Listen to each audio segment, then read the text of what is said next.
Bismillahirrahmanirrahim. Assalamualaikum warahmatullahi wabarakatuh. Raditu billahi rabba wa bil islami dina wa Muhammadin nabiy wa rasulullah. Rabbi zidni ilma warzuqni fahma waj'alni min ibadikas sholihin.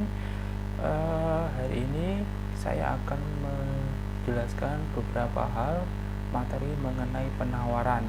Sebelumnya mungkin sudah dijelaskan oleh kelompok 2 yang sudah mempresentasikan makalahnya mengenai penawaran. Kali ini saya akan menjelaskan materi yang saya rumuskan dalam PowerPoint yang mungkin kalian bisa baca sebelumnya. Oke, di sini saya akan membahas terkait penawaran menurut perspektif mikro dan perspektif makro. Karena di sini memang kita mata kuliahnya adalah ekonomi mikro dan makro. Jadi saya akan membahas masing-masing dari perspektif mengenai penawaran.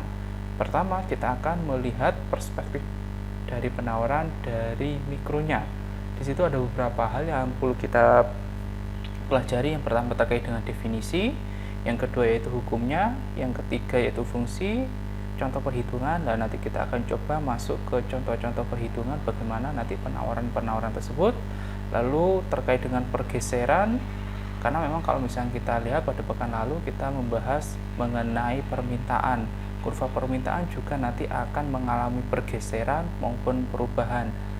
Sama halnya di kurva penawaran juga pun nanti akan ada pergeseran dan pergerakan dari kurva penawaran tersebut. Lalu nanti yang ketujuh ada keseimbangan, dan yang ke-8 yaitu penentu keseimbangan, 9 nanti pendekatan tabel, 10 pendekatan matematis, dan yang ke-11 yaitu kurva DS atau keseimbangan dari demand supply, permintaan dan penawaran. Oke, lanjut, saya akan ke poin yang pertama terkait dengan definisi. Tadi mungkin sudah dijelaskan oleh kelompok 2 bahwasanya penawaran itu adalah bla bla bla seperti itu ya. Jadi di sini saya memberikan suatu definisi. Penawaran merupakan jumlah pokok jumlah produk yang ditawarkan oleh produsen, sehingga di situ produsen bisa menawarkan beberapa hal, produk-produk barang maupun jasa yang telah diproduksinya. Karena memang kalau misalnya kita lihat dalam faktor-faktor produksi di situ ada sumber daya manusia, sumber daya alam, modal, dan lain sebagainya, sehingga nanti input-input tersebut akan diproses menjadi suatu output. Lah outputnya tersebut yang nanti akan ditawarkan oleh produsen atau oleh perusahaan. Kemudian sama halnya dengan permintaan, ada beberapa juga faktor yang mempengaruhi penawaran, seperti harga produk atau mungkin harga produk yang bersifat substitusi. Karena memang kalau misalnya kita lihat harga produk itu juga mempengaruhi dari penawaran. Kalau misalnya kalian baca atau dari penjelasan kelompok 2 bahwasanya kurva penawaran itu berslop positif, sehingga ketika harganya naik, kuantitas yang ditawarkan pun juga akan naik, sehingga harga produk menjadi penentu dari jumlah atau kuantitas penawaran yang dilakukan oleh produsen. Sama halnya dengan substitusi juga nanti akan berpengaruh kepada harga produk atau mungkin penawaran yang dilakukan oleh produsen. Yang ketiga yaitu biaya produksi, karena memang nanti biaya produksi akan menentukan HPP atau harga pokok dari produk yang akan dijual. Yang keempat yaitu tingkat teknologi yang digunakan, karena memang nanti tingkat teknologi akan mempengaruhi dari skala ekonomis atau diskala ekonomis dari produk yang akan diproduksi. Kemudian juga nanti akan yang nomor 5 yaitu jumlah produsen dan pedagang, karena memang jumlah produsen dan pedagang kaitannya dengan persaingan yang dilakukan oleh produsen atau pedagang juga nanti akan mempengaruhi dari penawaran-penawaran yang terjadi di dalam pasar. Kemudian yang keenam yaitu kebijakan perusahaan, tentu juga nanti akan mempengaruhi dari penawaran yang dilakukan oleh produsen. Dan yang ketujuh yaitu kebijakan pemerintah, meskipun di sini tidak ada kaitannya dengan penawaran secara mikro, tapi setidaknya kebijakan pemerintah akan menentukan bagaimana nanti penawaran-penawaran yang dilakukan oleh produsen, karena memang pertimbangan dari regulasi yang sudah ditentukan oleh pemegang pemegang kekuasaan di negara tersebut atau pemerintah, kan ya. Oke, next. Jadi dalam hukum penawaran itu berbunyi yaitu semakin tinggi harga suatu produk akan menyebabkan meningkatnya jumlah penawaran produk yang ditawarkan produsen. Sebaliknya, Semakin rendah suatu produk atau semakin rendah harga suatu produk akan menyebabkan menurunnya jumlah penawaran yang ditawarkan produsen. Sehingga kalau misalnya kita mengambil suatu kesimpulan bahwasanya hukum penawaran itu memiliki sifat yang positif. Karena apa? Karena ketika harga meningkat, jumlah yang ditawarkan juga ikut meningkat. Namun jika harganya rendah, jumlah produk yang ditawar pun juga akan ikut turun. Sehingga di situ sifat dari hukum penawaran bersifat positif. Sehingga kalau misalnya kita lihat dari hukum yang ada, kita dapat membuat suatu fungsi bahwasanya Q sama dengan min A plus BP. Kuantitas sama dengan min A ditambah dengan BP. Oke, kita lanjutkan. Kenapa fungsinya demikian? Karena memang fungsi penawaran adalah hubungan matematis yang menggambarkan hubungan antara harga barang dan jumlah penawaran produk yang ditawarkan produsen. Untuk menentukan fungsi penawaran terdapat dua metode. Nah, yang pertama nanti bisa dilakukan perhitungan matematis yang sederhana atau perhitungan menggunakan software statistika. Saya rasa ini hanya intermezzo aja, tapi nanti kita akan coba memperdalam dari poin yang pertama, yaitu perhitungan matematis secara sederhana. Saya contohkan misalnya seperti ini. Pekan lalu kita sudah memberikan atau mempelajari terkait dengan perhitungan permintaan. Nah, di situ hubungan variabel kurvanya adalah harga dan kuantitas. Sama di penawaran juga nanti hubungannya adalah harga dan kuantitas. Saya contohkan misalnya ketika harganya 80, maka jumlah yang ditawarkan adalah sebesar 25. Namun ketika harganya dari 80 menjadi 120, ada kenaikan sebanyak 40 poin. Jumlah yang ditawarkan pun ikut meningkat, yang awalnya 25 menjadi 50, sehingga ada peningkatan sebesar 25 poin. Jadi dari sini kita bisa menentukan suatu fungsi dari penawaran tersebut. Langkah pertama yang bisa kita lakukan adalah mencari slope-nya atau nilai B. Nah, tadi di slide sebelumnya di situ ada fungsi yang menunjukkan Q sama dengan min A plus BP. Sehingga nanti kita cari B-nya dulu. Rumus untuk menghitung nilai B adalah delta Q dibagi dengan delta P. Berarti Q2 dikurangi Q1 dibagi dengan P2 dikurangi P1. Jadi kalau misalnya kita mendasarkan pada slide sebelumnya bahwasanya 50 dikurangi 25 dibagi dengan 120 min 80. Kita sederhanakan menjadi 25 dibagi 40. Hasilnya yaitu 0,625. Itu ada nilai B atau nilai slope-nya. Lalu bagaimana mencari A-nya? Rumus untuk mencari A sama dengan permintaan bahwasanya P dikurangi P1 dibagi P2 dikurangi P1 sama dengan Q dikurangi Q1 dibagi Q2 min Q1. Kita masukkan angka-angkanya dari tabel sebelumnya. P dikurangi 80 dibagi 120 min 80 sama dengan Q dikurangi 25 dibagi 50 min 25. Kita sederhanakan, P min 80 dibagi 40. 40 berasal dari 120 min 80 sama dengan Q min 25 dibagi 25. 25 juga berasal dari 50 dikurangi 25, hasilnya 25. Oke, kita lanjutkan.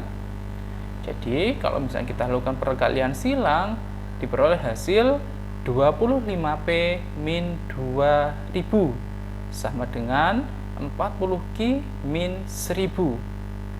Oke, untuk mempermudah perhitungan kita coba pindah variabel yang tidak mengandung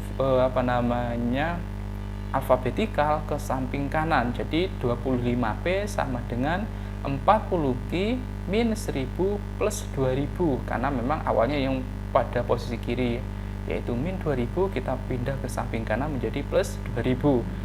Jadi kita sederhanakan lagi, 25P sama dengan 40Q plus 1000 min 1000 ditambah 2000 hasilnya plus 1000. Sehingga nanti 40Q ditambah 1000 dibagi dengan 25, hasilnya P sama dengan 1,6Q plus 40. Oke, P sama dengan 1 min 6Q plus 40.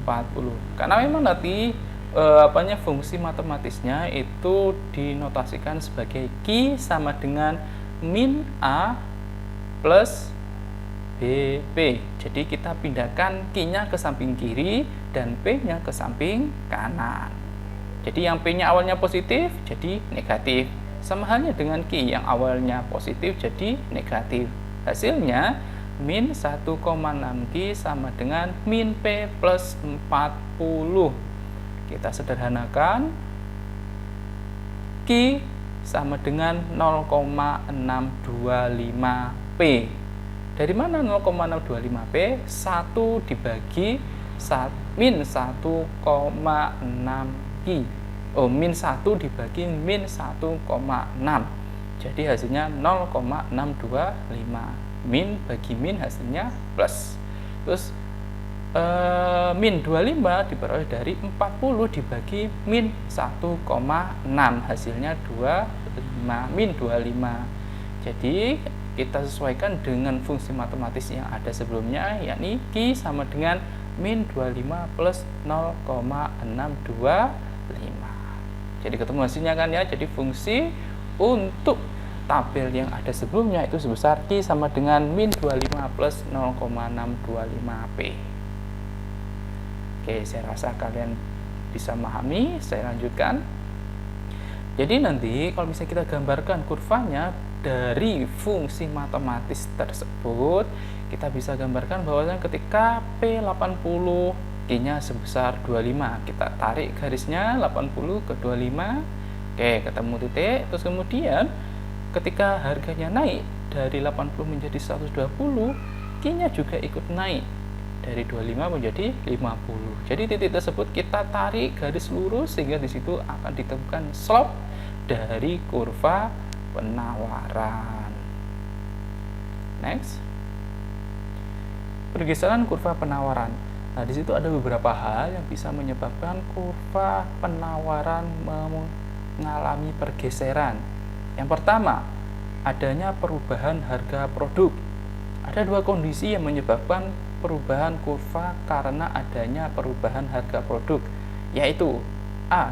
Jika harga produk mengalami peningkatan, maka kurva penawaran akan bergeser ke arah kanan dikarenakan jumlah penawaran produk tersebut bertambah.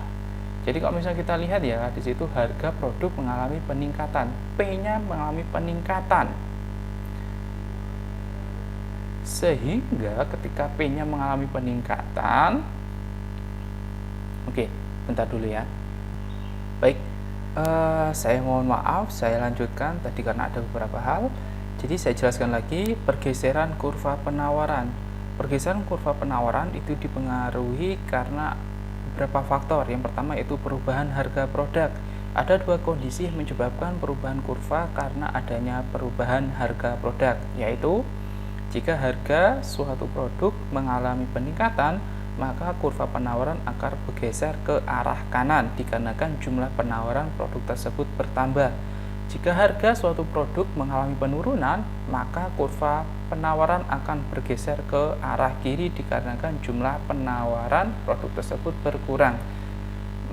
Sepertinya ini bukan karena adanya pergeseran ya, lebih ke pergerakan ya. Jadi nanti kalau bisa kita lihat di kurva tadi ya, jadi ketika nanti harganya berubah, ketika nanti perubahannya positif, juga nanti akan ada perubahan pada kuantitas ditawarkan secara positif pula.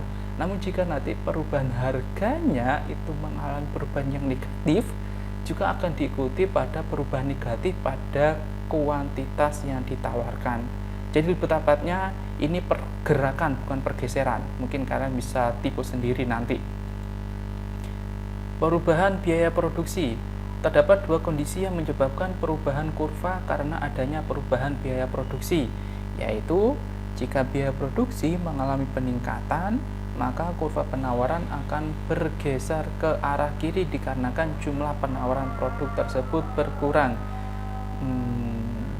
Ini juga sebenarnya bukan pergeseran ini, tapi pergerakan.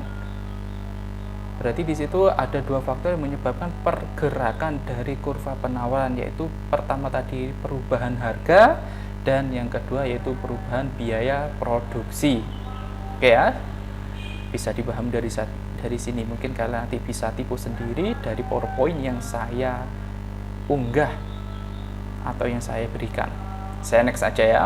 Nah, jadi dimasukkan pergeseran di sini adalah ketika awalnya misalnya pada posisi S2 atau pada penawaran supply 2 gitu kan ya. Ketika nanti ada perubahan positif, maka pergeseran akan bergerak ke samping kanan atau pada slope biru. Tapi ketika nanti pergeserannya itu negatif, akan bergerak ke kiri atau pada slope merah. Ada beberapa faktor sebenarnya yang membuat pergeseran kurva penawaran. Bisa jadi karena tingkat teknologi, bisa jadi karena tenaga kerja, bisa jadi karena kewirausahaan atau pengetahuan dari SDM yang dimiliki, atau faktor-faktor yang lainnya. Saya contohkan, misal ini kan ya, misal ketika harganya 20, suatu produsen bisa menghasilkan produk sebesar 100 yang ditawarkan.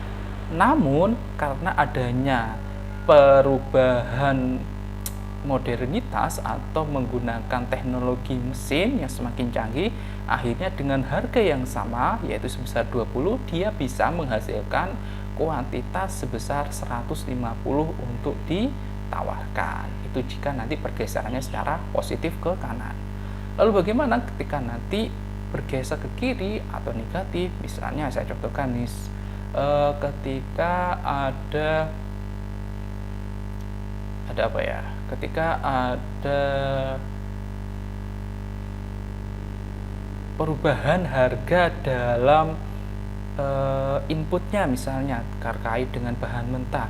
Jadi harga yang ditawarkan itu atau harga yang ada waktu itu hanya sebesar 20, namun ketika ada peningkatan dari input sehingga di situ kurva bergeser ke kiri. Yang awalnya 100 menjadi 50. Oke. Selanjutnya, harga keseimbangan pasar.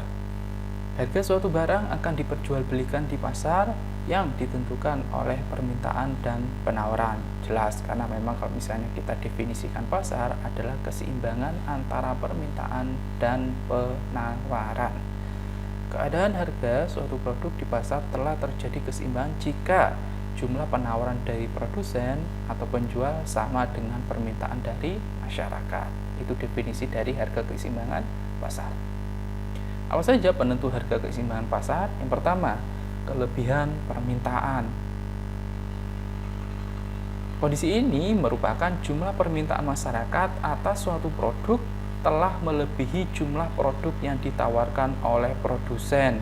Nah, jadi di sini permintaannya sangat banyak, namun produsen hanya bisa menawarkan sebatas yang dia produksi. Biasanya keadaan seperti ini terjadi, saya contohkan misalnya sebelum hari raya Idul Fitri. Jadi di situ kapasitas produsen hanya bisa menghasilkan baju sebanyak 100 buah.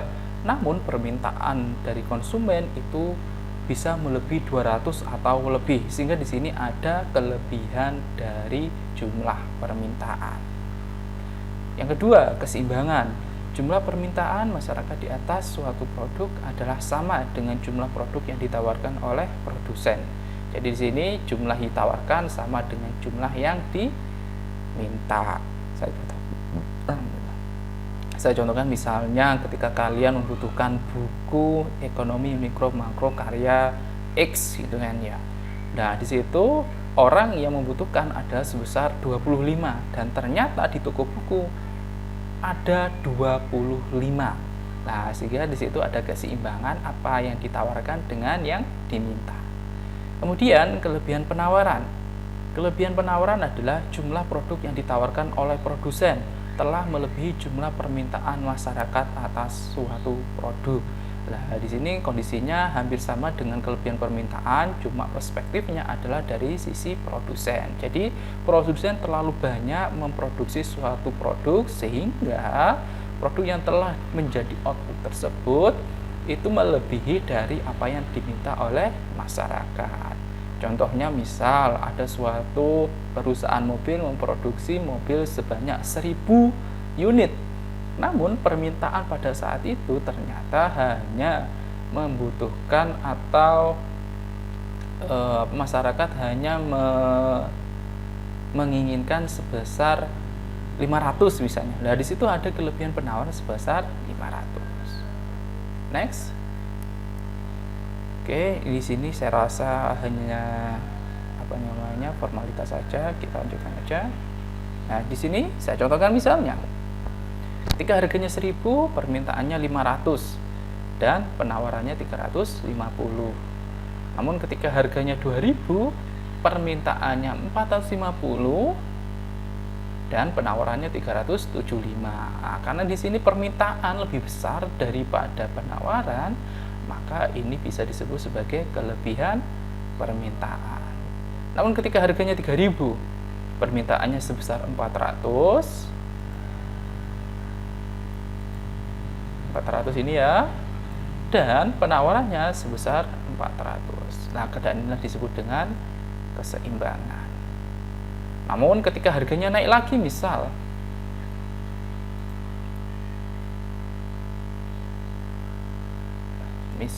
keadaannya harganya 4000, permintaannya 350, penawarannya 425 dan seterusnya seperti itu. Jadi di sini permintaannya lebih kecil daripada penawaran. Akhirnya ini disebut sebagai kelebihan penawaran. Oke, next. Oke, kita gunakan pendekatan matematis. Tadi ada beberapa pendekatan tabel, matematis, dan kurva. Pendekatan matematis, saya contohkan misalnya permintaan dirumuskan dari fungsi QD sama dengan 1200 min 25P. Penawarannya ditunjukkan oleh fungsi QS sama dengan min 30 plus 5P. Jadi keseimbangannya adalah QD sama dengan QS. 1200 min 25P sama dengan min 30 plus 5P. Kita pindahkan variabel yang sama ke sisi masing-masing. Nah, di situ saya contohkan misal min 25P pindah ke samping kanan, hasilnya plus 25P. Kemudian yang min 30 pindah ke samping kiri, yang awalnya min menjadi plus. Jadi 1200 plus 30 sama dengan 25P ditambah 5P. Kita sederhanakan, 1230 sama dengan 30P. Sehingga P itu diperoleh dari 1230 dibagi 30 hasilnya 41.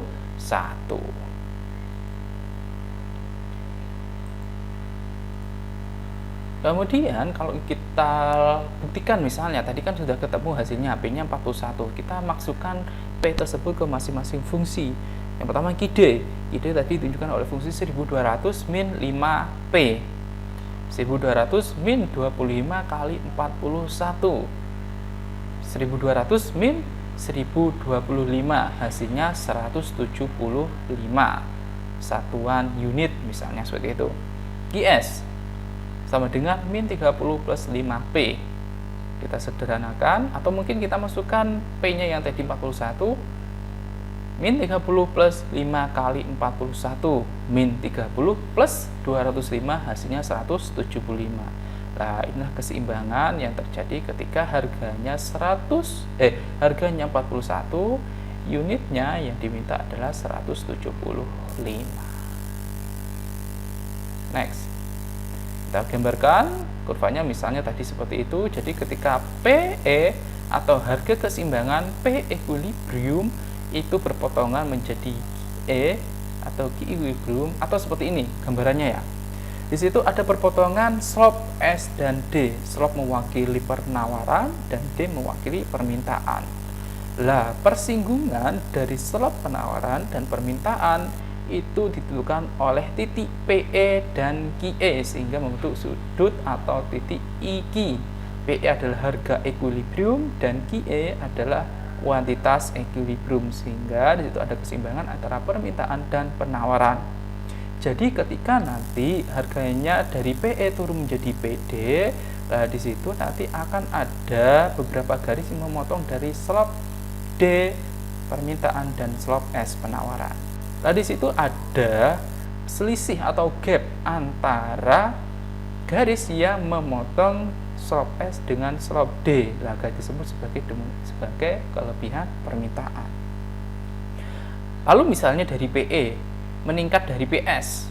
Ketika harganya meningkat, hukum permintaan justru nanti kuantitasnya akan turun. Namun untuk S-nya nanti akan meningkat. Sehingga di situ garis yang memotong slop D dengan garis yang memotong slop S, di situ ada kesenjangan. Nah, kesenjangan tersebut yang disebut dengan kelebihan penawaran.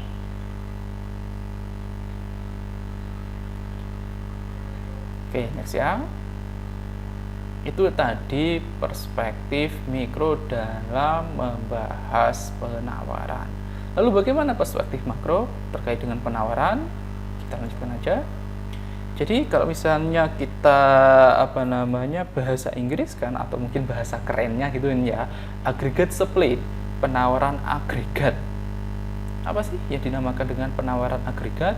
Penawaran total semua barang dan jasa dalam suatu perekonomian di dalam negeri atau mungkin dalam suatu wilayah tertentu.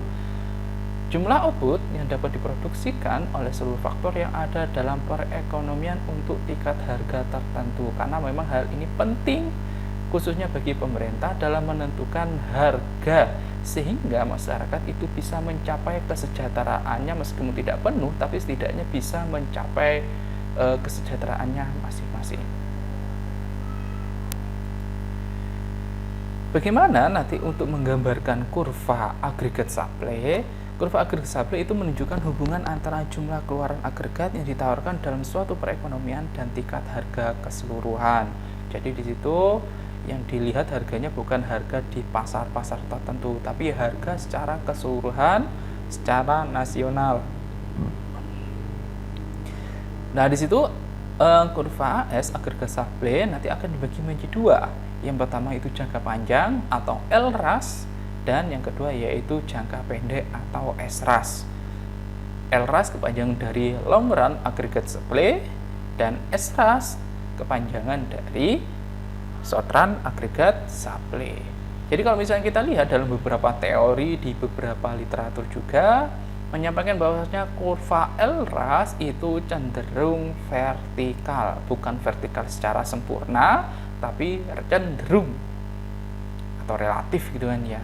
Sama halnya dengan agregat supply dari jangka pendek SRAS, itu kurvanya sama dengan kurva penawaran pada perspektif mikro atau cenderung miring ke atas.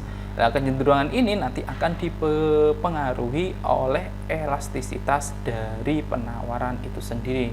Nah, di situ kan ada elastis, inelastis, elastis sempurna, inelastis sempurna, dan satunya yaitu elastis tak terhingga kalau nggak salah. Ya, silakan nanti kalian baca-baca lagi bukunya terkait dengan elastisitas.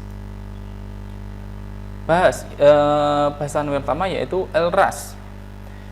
LRAS atau long run aggregate supply bersifat jangka panjang.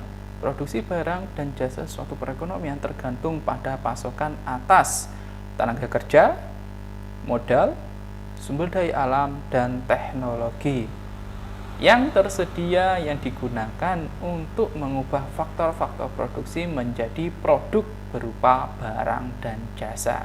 Jadi tulisan yang berwarna merah tersebut kita bisa asumsikan sebagai faktor-faktor produksi. Tingkat harga tidak mempengaruhi variabel-variabel ini dalam jangka panjang. Kenapa demikian? Next. Nah, saya contohkan misalnya di sini kurva yang menghubungkan antara price level dengan quantity of output, dari level harga dan kuantitas dari outputnya. Jadi di situ karena memang long run aggregate supply atau LRAS itu bersifat hampir vertikal, itu dikarenakan adanya natural rate of output, yaitu tingkat alamiah dari output Oke, kurvanya lah saya contohkan misalnya P1. Ketika nanti harganya pada posisi P1, nah kuantitasnya tetap pada natural rate of output. Sama halnya ketika harganya turun menjadi P2, in change in price level, tetap kuantitasnya adalah sebesar natural rate of output.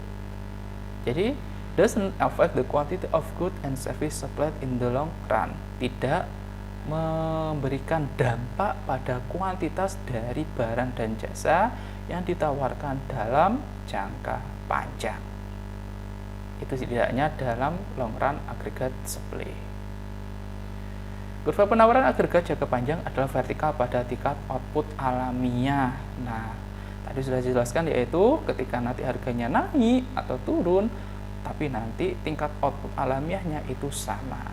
Apa yang mengaruhi tingkat output alamiah? Yaitu tingkat produksi ini disebut sebagai output potensial atau output dengan full employment. Karena memang dengan harapannya dalam jangka panjang masyarakat di negara tertentu akan bekerja semuanya, atau setidaknya pada pertemuan kedua saya jelaskan dikatakan full employment setidaknya jika pengangguran di negara tertentu kurang dari 4% atau 2% gitu ya. Next, mengapa LRAS bergeser? Setiap perubahan dalam perekonomian membuat tingkat output alamiah menggeser kurva penawaran agregat jangka panjang. Pergeseran tersebut dapat dikategorikan sebagai sesuai dengan berbagai faktor dalam model klasik yang mempengaruhi output.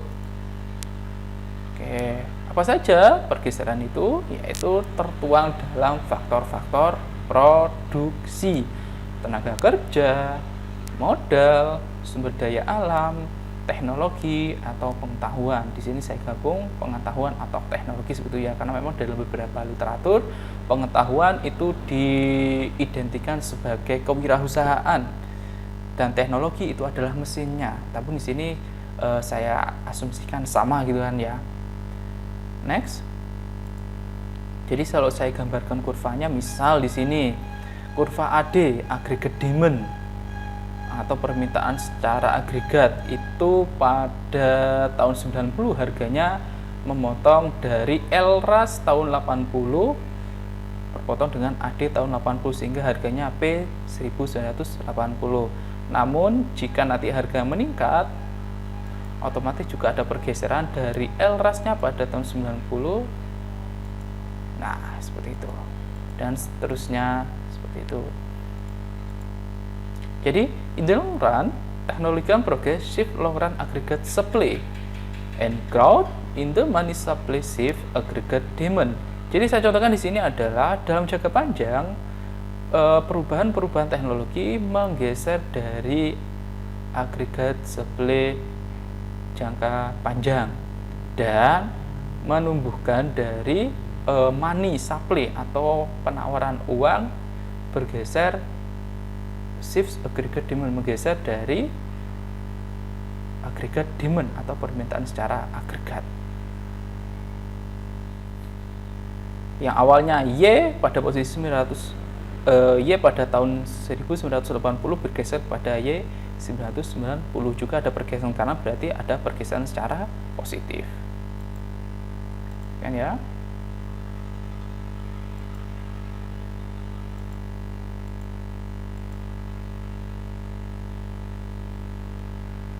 Oke, next. Selanjutnya, mengapa kurva S bergradian positif pada SRAS? Nah, tadi kita bahas LRAS, sekarang kita bahas SRAS, short run aggregate supply atau penawaran agregat jangka pendek. Dalam jangka pendek, peningkatan tingkat harga dalam perekonomian cenderung meningkatkan jumlah barang dan jasa yang ditawarkan sesuai dengan hukum penawaran. Penurunan tingkat harga cenderung mengurangi jumlah barang dan jasa yang ditawarkan. Jadi hampir sama ya penjelasannya dengan perspektif mikro tadi. Nah, di sini ada kurva yang menghubungkan antara price level dengan quantity of output. Lalu di situ ada slope dari penawaran agregat jangka pendek. Nah, ketika posisi harganya P1, maka quantity of outputnya besar Y1. Namun ketika nanti P1-nya turun menjadi P2, otomatis juga Y-nya akan turun, yang awalnya Y1 menjadi Y2. Jadi di sini penjelasan a decrease of price the level reduce the quantity of goods and services supplied in the short run. Hampir sama dengan penjelasan secara mikro. Next. Mengapa kurva AS agregat supply bergradien positif pada SRAS? Nah, di situ ada beberapa penjelasan mengapa gradien-gradien tersebut bersifat positif. Dari situ kita bisa lihat dari 3 persepsi. Yang pertama yaitu misperception, sticky wage, dan sticky price. Nah, menurut teori perception, perubahan dalam tingkat harga keseluruhan yang sementara menyesatkan pemasok tentang apa yang terjadi di pasar di mana mereka menjual output mereka. Kemudian, tingkat harga yang lebih rendah menyebabkan kesalahan persepsi tentang harga relatif. Nah, mispersepsi ini mendorong pemasok untuk mengurangi jumlah barang dan jasa yang ditawarkan. Saya contohkan misalnya di sini terkait dengan teori misperception, ada kesalahan dari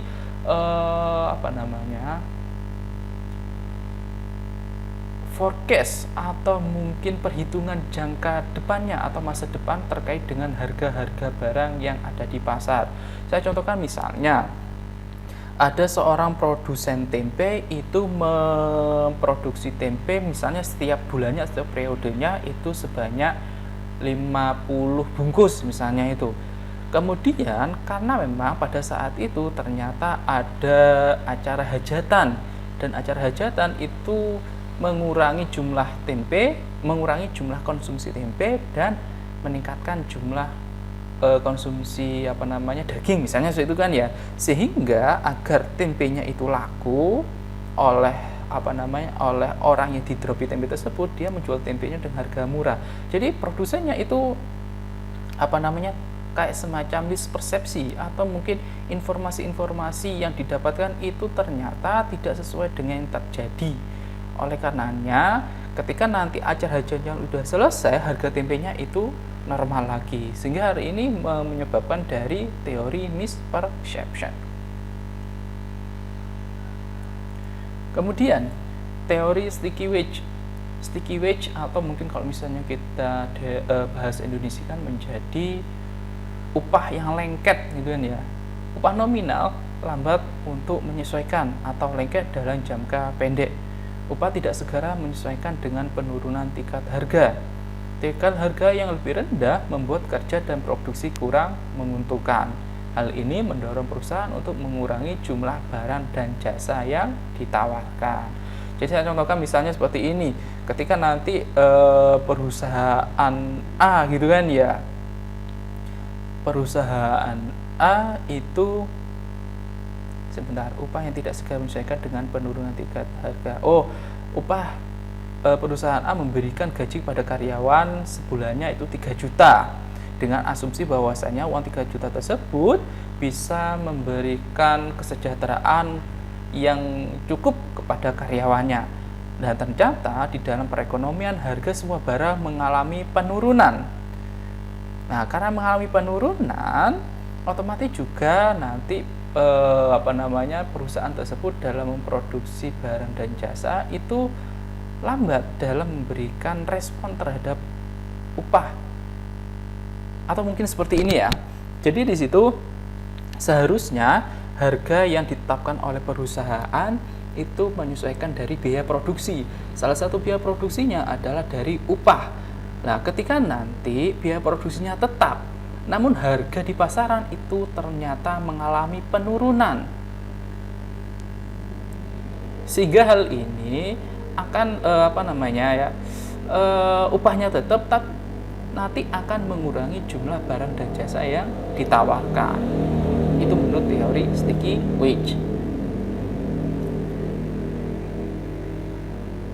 Lalu bagaimana dengan sticky price atau harga yang lengket? Harga beberapa barang dan jasa menyesuaikan dengan lamban dalam menanggapi perubahan kondisi ekonomi. Penurunan tak terduga dalam tingkat harga meninggalkan beberapa perusahaan dengan harga lebih tinggi dari yang diinginkan. Penjualan yang tertekan ini yang mendorong perusahaan untuk mengurangi jumlah barang dan jasa yang mereka hasilkan. Jadi kalau tadi penjelasannya terkait dengan upah, kalau yang ini terkait dengan harga. Seperti itu. Next. Nah, ini saya rasa hampir sama ya dengan penjelasan dari mengapa LRAS dapat bergeser. Jadi di situ ada tenaga kerja, modal, sumber daya alam, teknologi, dan tambahannya untuk SRAS adalah tingkat harga yang diharapkan.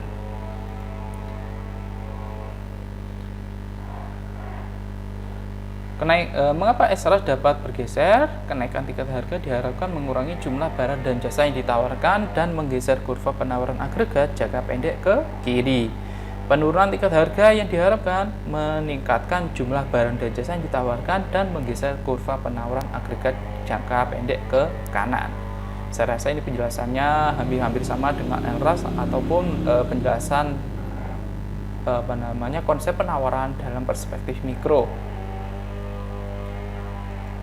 Gitu di sini, kalau misalnya saya gambarkan di situ ada long run aggregate supply, kemudian di situ ada short run aggregate supply. Jadi di situ ada pertemuan antara garis biru tua dengan biru muda, LRAS dengan SRAS. Nah, kemudian saya tambahkan terkait dengan aggregate demand, permintaan agregat. Nah, di situ ada titik potong ketiga slope yang ada dalam kurva. Nah, perpotongan tersebut nanti kalau misalnya garis vertikalnya menunjukkan dari natural rate of output. Nah, perpotongan ketiga atau bahkan ya kedua atau ketiga lah ya, itu nanti akan membentuk suatu equilibrium price atau harga keseimbangan. Nah, itu nanti itu tadi adalah keseimbangan dari tiga slope, long run aggregate supply, short run aggregate supply, dan aggregate demand. Lalu yang ini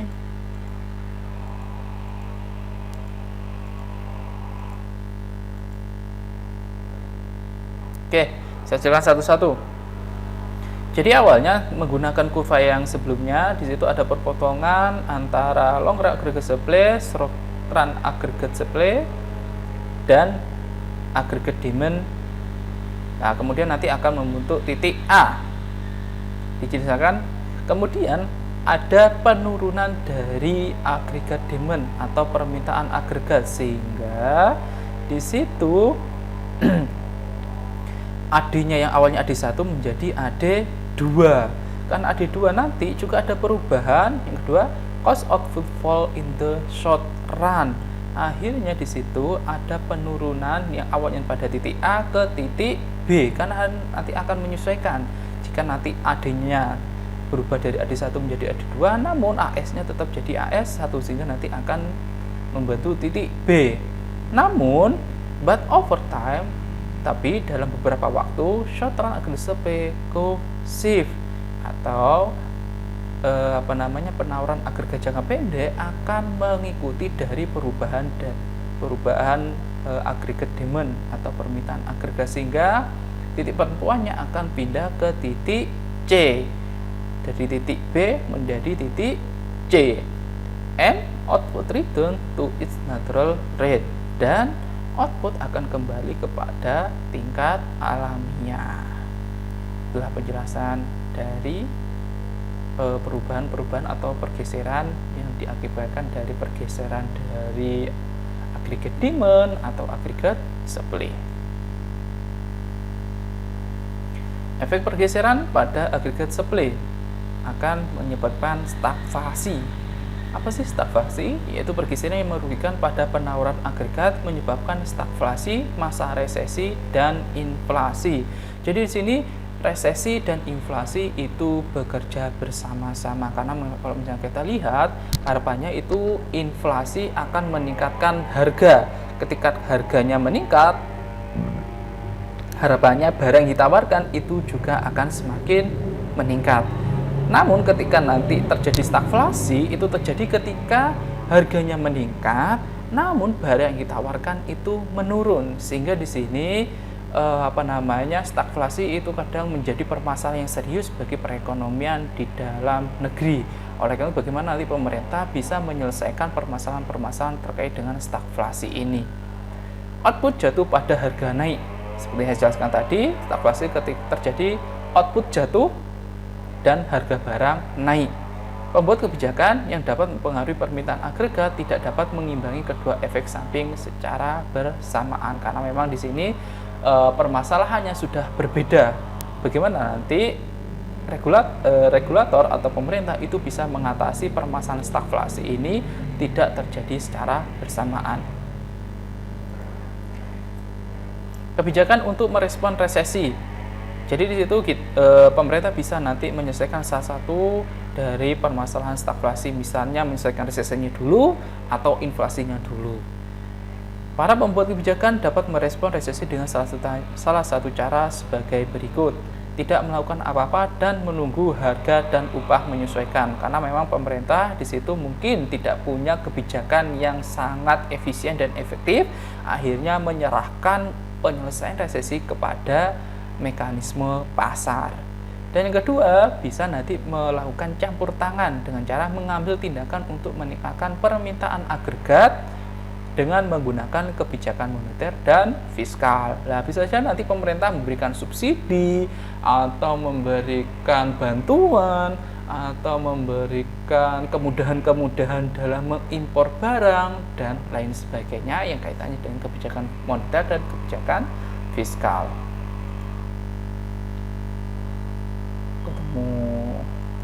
Saya rasa sama ya. Oke, penjelasannya sama dengan penjelasan sebelumnya. Kalau tadi penjelasannya mengenai penurunan, kalau ini sekarang adalah peningkatan. Next. Kemudian saya akan membandingkan beberapa teori yang disampaikan oleh para pemikir klasik dan Keynes. Klasik itu kaitannya dengan kurva tadi yang berbentuk vertikal dan Keynes berbentuk horizontal. Ini sebenarnya berbentuk vertikal bukan vertikal secara sempurna ya, berarti harus tegak gitu, enggak, cenderung vertikal. Sedangkan Keynes itu bukan berbentuk horizontal sempurna, juga nanti horizontalnya adalah cenderung horizontal seperti itu ya. Jadi mungkin kita bisa menyamakan mindset dari pernyataan kaum klasik dengan Keynes. Jadi menurut kaum klasik, kurva nanti berbentuk vertikal. Jumlah yang ditawarkan tidak melihat harga.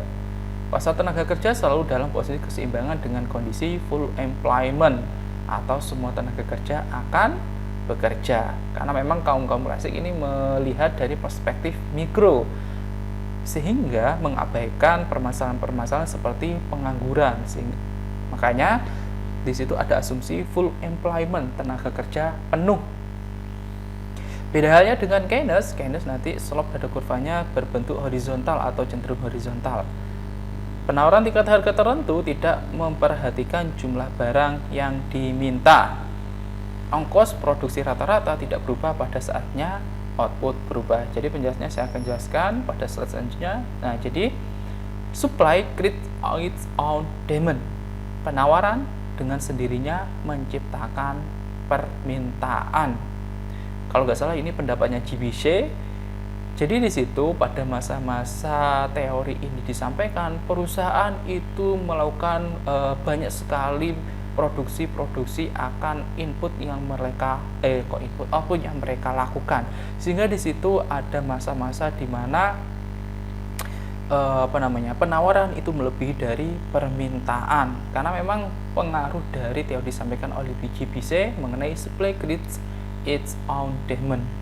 Perekonomian selalu mencapai tingkat kesempatan kerja penuh karena adanya penawaran yang sendirinya menciptakan permintaan.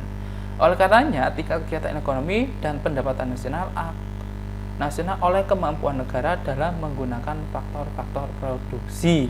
Jadi di sini tolak ukurnya adalah bagaimana kegiatan ekonomi atau pendapatan nasional itu ditentukan oleh kemampuan dalam memaksimalkan penggunaan faktor-faktor produksi. Jadi SDM dimaksimalkan, kemudian SDA dimaksimalkan, kemudian teknologi dimaksimalkan dan lain sebagainya. Ketika nanti semua faktor-faktor produksi dimaksimalkan atau digunakan secara maksimal, lah ini akan menentukan dari tingkat kegiatan ekonomi atau pendapatan nasional.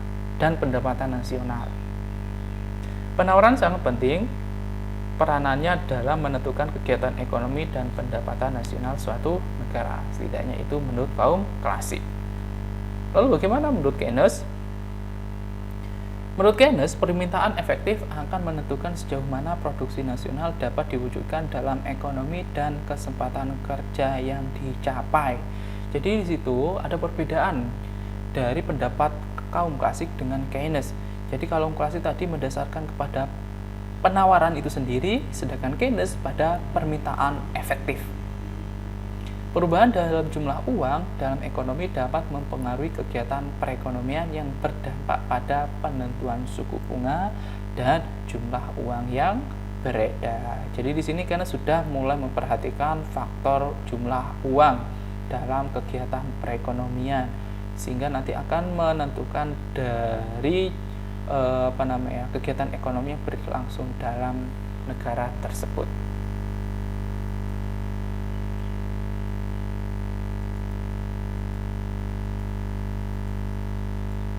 Nah ini saya asumsikan kalau misalnya kurva dari klasik ya sederhananya seperti ini wis ya, Keynesian nanti berslop berslop horizontal, dan klasik nanti slope-nya adalah vertikal.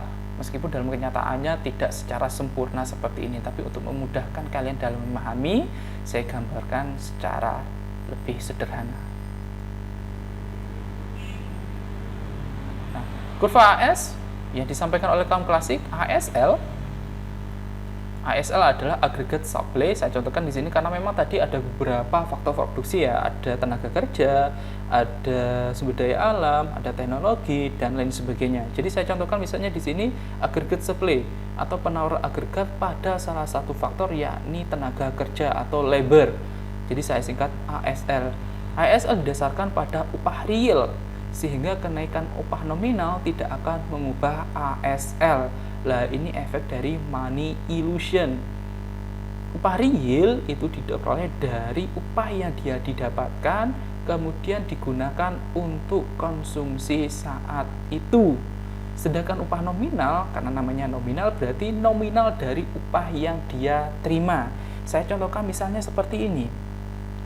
Ketika nanti orang bekerja itu mendapatkan upah lebih karena mungkin perusahaan itu memperoleh laba yang meningkat atau laba yang tinggi, sehingga yang awalnya karyawan itu digaji 2 juta, kemudian karena ada peningkatan dari aktivitas perusahaan dia digaji sebanyak 3 juta. Nah di situ kan nominalnya sudah ketahuan kan, yang 2 juta menjadi 3 juta. Lah itu adalah kenaikan upah nominal. Lalu bagaimana realnya? Nah, ketika nanti karyawan digaji gaji sebanyak 2 juta, uang 2 juta tersebut bisa digunakan untuk membeli beras misalnya, membeli beras sebanyak 2 ton. Namun ketika dia mendapatkan gaji pada tingkat 3 juta misalnya, yang awalnya 2 juta menjadi 3 juta. Lah di situ uang 3 juta hanya bisa membeli beras sebanyak 1,5 ton. Lah seharusnya di sini ada peningkatan nominal, juga ada peningkatan dari pembelian atau daya beli yang dilakukan oleh karyawan tersebut. Namun karena daya belinya itu menurun ternyata, sehingga di situ upah realnya kita bisa asumsikan menurun. Jadi bisa pahami kan ya, upah real dengan upah nominal.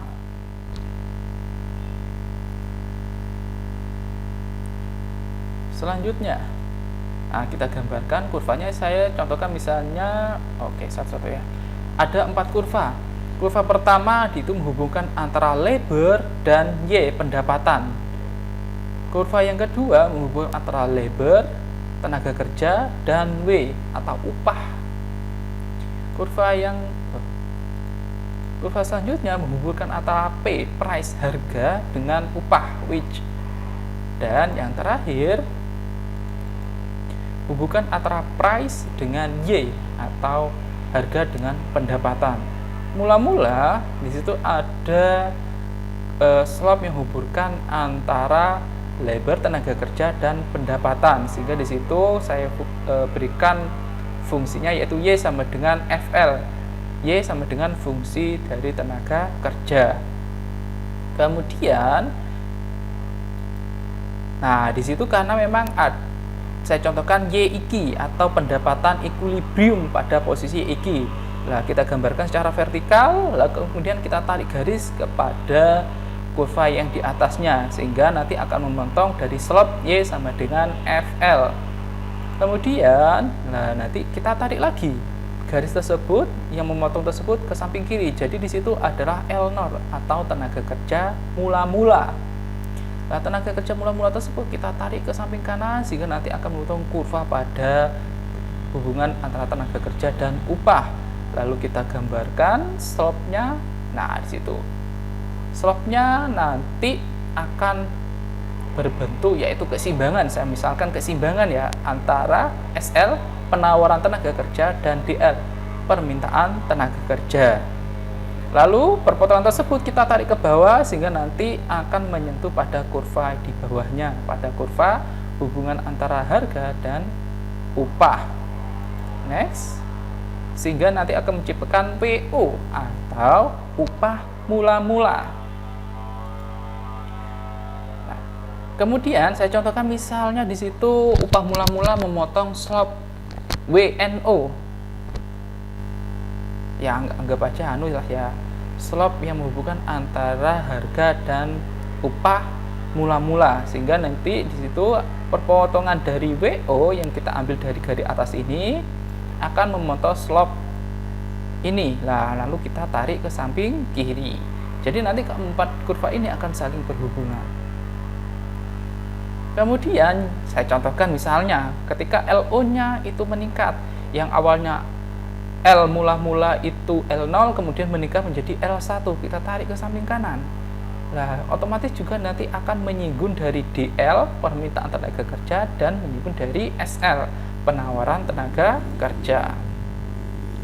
Atau mungkin ada penurunan yang awalnya L0 menjadi L2, juga nanti ada kita tarik samping kanan atau persinggungan antara SL dan DL. Sehingga kalau misalnya kita kita tarik misalnya yang di sini ya, SL nanti akan menyinggung sampai kepada WO. Sehingga nanti WO akan berubah menjadi W1. Next. Sehingga di situ nanti ada pergeseran yang awalnya W0 menjadi WN1. Jadi bergeser ke kiri ya. Jadi ukurannya bukan atas bawah tapi kiri kanan. Kalau positif kanan, kalau negatif kiri. Oh, belum. Jadi nanti ketika nanti ada pergeseran dari WN0 menjadi WN1, otomatis juga akan merubah dari kurva yang samping kirinya, yang awalnya P0 menjadi P1. Kurang lebih seperti itu penjelasan dari kurva ini. Oke, lalu bagaimana menurut Keynes? Pada keadaan depresi atau resesi, ASL itu akan lebih besar daripada ADL.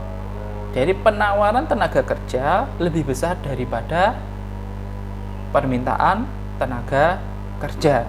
Contohnya adalah seperti saat ini, saat Indonesia dilanda pandemi, kemudian Indonesia mengumumkan bahwasanya kegiatan perekonomiannya itu mengalami resesi, sehingga banyak sekali tenaga kerja yang mengalami pemutusan hubungan kerja karena memang di situ beberapa perusahaan tidak bisa memberikan kompensasi karena di situ ada penurunan dari aktivitas usaha, sehingga di situ karena banyak tenaga kerja yang mengalami PHK, otomatis penawaran tenaga kerja itu semakin banyak oleh masyarakat. Pada tingkah upah real yang terjadi, jadi di situ ukurannya adalah upah real, bukan upah nominal loh ya. Meskipun upah nominal berubah, namun upah real tidak akan berubah, sehingga pengangguran tidak bisa dihapuskan dan keseimbangan hanya akan terjadi pada ketika full employment atau tenaga kerja penuh. Jadi gambar kurvanya seperti ini.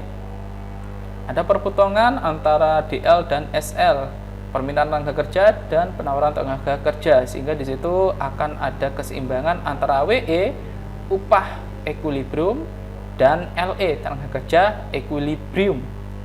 Kemudian ketika nanti ada perubahan, misalnya ada penurunan tenaga kerja, nah secara teoritis pasti nanti upahnya juga akan meningkat, WE menjadi W1. Namun ya, ketika nanti upah tenaga kerjanya itu meningkat dari LE menjadi L2, lah penawaran tenaga kerja itu harapannya ketika ada kenaikan dari upah, otomatis orang-orang akan melamar pada pekerjaan tersebut. Nah, namun di sini kita tahu bahwasanya ketika hal tersebut terjadi, yang diminta hanya sebesar ini, misalnya gak dijelaskan kan ya. Nah, jadi di situ ketika nanti garis merah ini menandakan adanya pengangguran. Kenapa demikian? Karena orang-orang akan mengejar dari upah sebesar W1, padahal yang diminta adalah sebesar, anggap saja ini adalah titik C. Seperti itu. Oke, saya rasa itu penjelasan dari saya dari konsep-konsep penawaran pada pertemuan kali ini. Silakan kalau misalnya kalian ada yang tanyakan, atau mungkin penjelasan saya ada yang kurang jelas, dan saya rasa dan saya paham sekali bahwa penjelasannya tadi ada beberapa yang masih belum kalian pahami, silakan kalian tanyakan, dan pertanyaan kalian sampaikan pada fasilitas atau forum konsultasi tanya jawab materi pada pertemuan 4. Silahkan kalian sampaikan pertanyaan kalian di forum tersebut. Nah, nanti kalau misalnya ada kesempatan, saya akan jawab satu-satu pertanyaan yang kalian ajukan, atau mungkin kalian biasa mengajukan pertanyaan dari beberapa hal yang disampaikan oleh presentator pada penjelasan sebelumnya, sehingga nanti beberapa pertanyaan tersebut akan dijadikan topik baru dalam forum diskusi tanya jawab. Setelah nanti kalian mempelajari, silahkan kalian kerjakan tugas. Ada 2 tugas, tugas 1 dan tugas 2. Nanti saya akan buatkan file di menu tugas pertemuan 4. Saya rasa cukup untuk penjelasan saya pada pertemuan kali ini. Sekian dari saya, billahi taufiq wal hidayah. Wassalamualaikum warahmatullahi wabarakatuh.